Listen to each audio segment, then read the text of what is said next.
सबसे पहले cash book हमें प्रिपेयर करनी है 2 कॉलम वाली, यानी एक कैश और एक बैंक।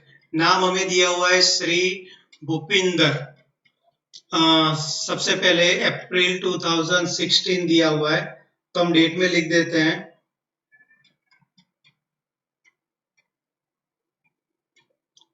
2016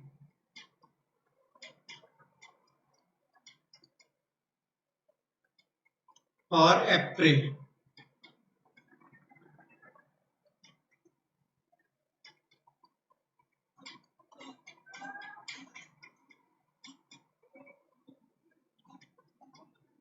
हमारी first entry opening cash balance 55,000 है और बैंक बैलेंस है 5,50,000। ओपनिंग बैंक में भी बैलेंस है, बैंक ओवरड्राफ्ट नहीं दिया हुआ, यानी डेबिट साइड ही आएगा, और ओपनिंग कैश बैलेंस भी डेबिट साइड ही आएगा। तो 1 अप्रैल यहाँ पे हमें लिखना है टू बैलेंस B/D या B/F भी लिख सकते हैं। कैश में हमारी अमाउंट थी 55,000 और बैंक में 5,50,000।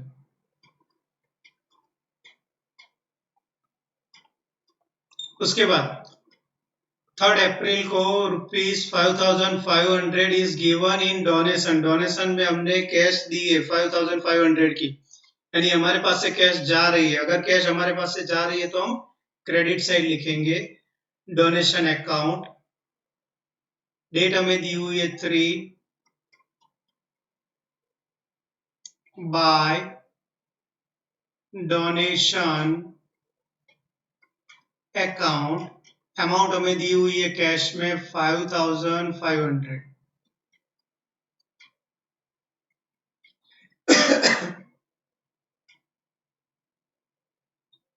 फिर से 3 अप्रैल को ₹49,500 paid to Mahesh through NEFT for his receivable.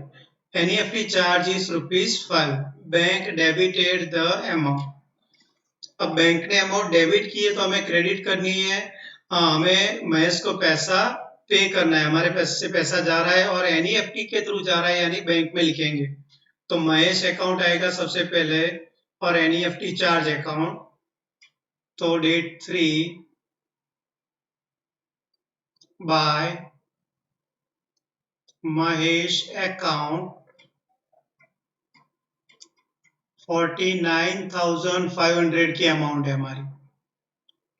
फिर से डेट 3 बाय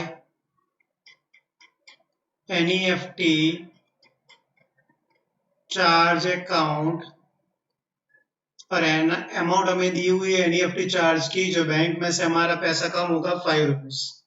बैंक वाले जो हमें सर्विस दे रहे हैं उसका वो 5 रुपीज कट कर रहे हैं। उसके बाद डेट हमें दी हुई है 5 अप्रैल। दर्शन पेड 66,000 थ्रू NEFT। दर्शन हमें पेड कर रहा है, हमें पैसा दे रहा है 66,000, वो भी NEFT से। Bank credited the amount, bank amount credit कर रही है, यानी हमें डेबिट करना है।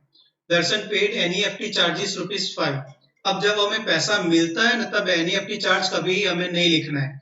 जब हम पैसा पे करते हैं तभी NEFT चार्ज या RTGS चार्ज हमें लिखना है।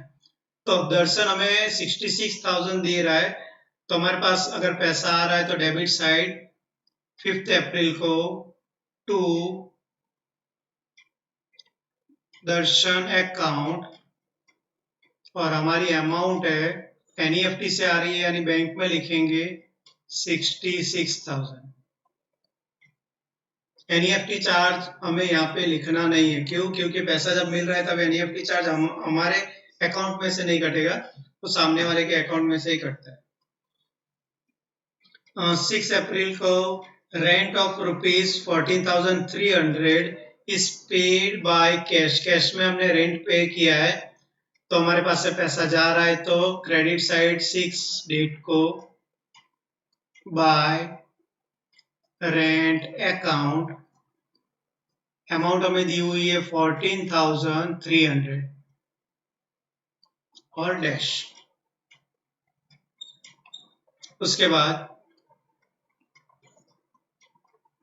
8 bank credited 22,000 for commission. Bank ने क्रेडिट किया है, जो बैंक एंट्री करती है ना उससे हम ऑलवेज रिवर्स एंट्री करते हैं, तो बैंक ने क्रेडिट किया है तो हमें क्या करना है, डेबिट कमीशन अकाउंट 22,000। अब बैंक में लिखेंगे वो भी 8 टू कमीशन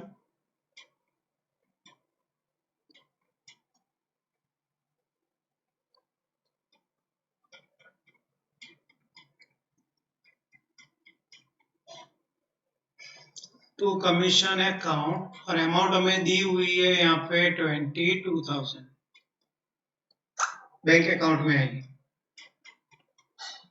उसके बाद 10 अप्रैल को कैश परचेज किया है हमने, लेकिन अमाउंट पेड थ्रू आरटीजीएस, और आरटीजीएस का चार्जेस भी दिया हुआ है 30 रुपीज। तो परचेज किया है यानी हमारे पास से कैश जा रही है 2,75,000 की, तो जा रही है, तो क्रेडिट साइड डेट 10 है, बाय परचेज अकाउंट, अमाउंट हमें दी हुई है 2,75,000, और उसमें आरटीजीएस चार्ज भी लग रहा है, यानी 10 को फिर से बाय आरटीजीएस चार्ज अकाउंट, और अमाउंट हमें दी हुई है आरटीजीएस चार्ज की 30 रुपीज।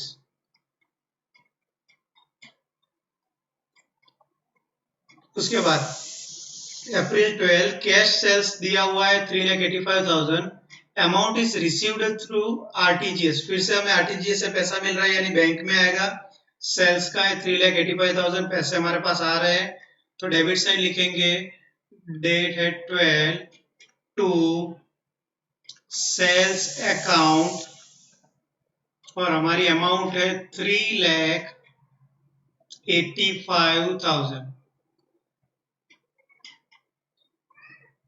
नेक्स्ट एंट्री हमारी April 13 ₹22,000 paid to Kalpana towards her receivable through NEFT, and NEFT charge is ₹5।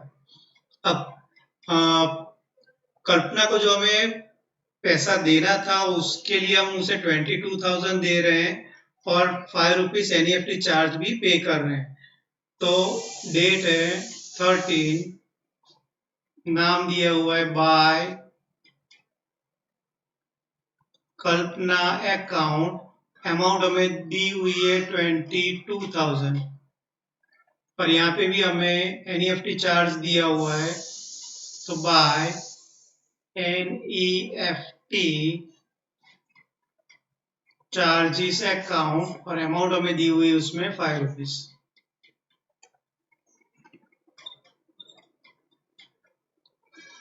Next entry cash sales है 44,000, हमारे पास कैश आ रही है यानी डेबिट साइड लिखेंगे 22 सेल्स अकाउंट, कैश हमारे पास आ रही है 44,000, और कैश परचेज 27,500 हमारे पास से कैश जा रही है, तो 24 बाय परचेज अकाउंट 27,500 की कैश हम पे कर रहे हैं। हाँ 49,500 sent for daughters medical college fee through NEFT. NEFT through हमने क्या किया है, तो डॉटर की मेडिकल कॉलेज फी पेड की है, and debited the amount include ₹5 for NEFT charge, वो अमाउंट बैंक ने डेबिट की है तो हमें क्रेडिट करनी है। अब डॉटर्स मेडिकल कॉलेज फी है तो वो हमारा ड्राइंग एक्सपेंस है, तो 49,500 हमारा ड्राइंग एक्सपेंस हुआ, तो पैसा हमारे पास से जा रहा है, तो बाय ड्राइंग अकाउंट, और अमाउंट है हमारी 49,500, फिर से 25 में बाय NEFT चार्जेस अकाउंट, और अमाउंट हमें दी हुई NEFT थ्रू पे करेंगे हम 5 रुपीज। 25th के बाद 30 bank credited 33,000 of dividend. Dividend हमेशा बैंक अकाउंट में ही आता है, तो ये पैसा हमें मिला है तो डेबिट साइड लिखेंगे। डेट है हमारी 30 टू डिविडेंड अकाउंट, और हमें अमाउंट दी हुई है 33,000, जो डायरेक्ट बैंक में आएगी 33,000। और उसी ट्रांजैक्शन में आगे लिखा हुआ है and life insurance premium paid ₹11,000 through NEFT। Life insurance हमने पेड किया है, लेकिन वो भी पर्सनल एक्सपेंस है, तो उसमें भी हम ड्राइंग अकाउंट लिखेंगे 11,000। 30 बाय ड्राइंग अकाउंट, अमाउंट हमें दी हुई है 11,000 की। चलिए, दोनों बाजू सारी एंट्री हो गई। उसके बाद हमें सिर्फ टोटल करना है और डिफरेंस फाइंड करना है। तो debit side cash amount, cash की हमारी एंट्री है 55,000 और 45,000, टोटल हमारी अमाउंट होगी 99,000 माइनस क्रेडिट साइड 27,500 प्लस 5,500 यानी 33,000 प्लस 14,300, 43,000, 47,300, 47,300। तो अब डिफरेंस उसका फाइंड कर लेते हैं।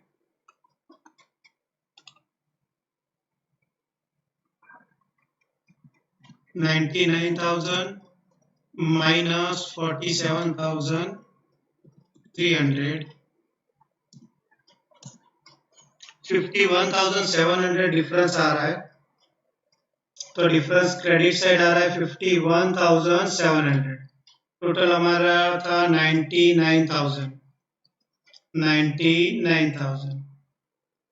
तो लास्ट डेट अप्रैल की 30 बाय बैलेंस C/D 4,07,045,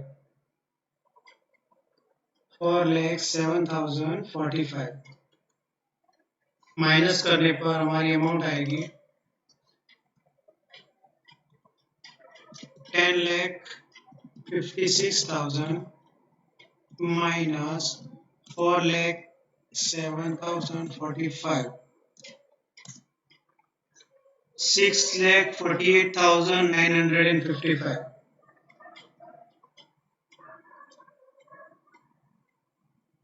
$6,48,955 टोटल जो बड़ी अमाउंट थी हमारी 10,56,000, 10,56,000।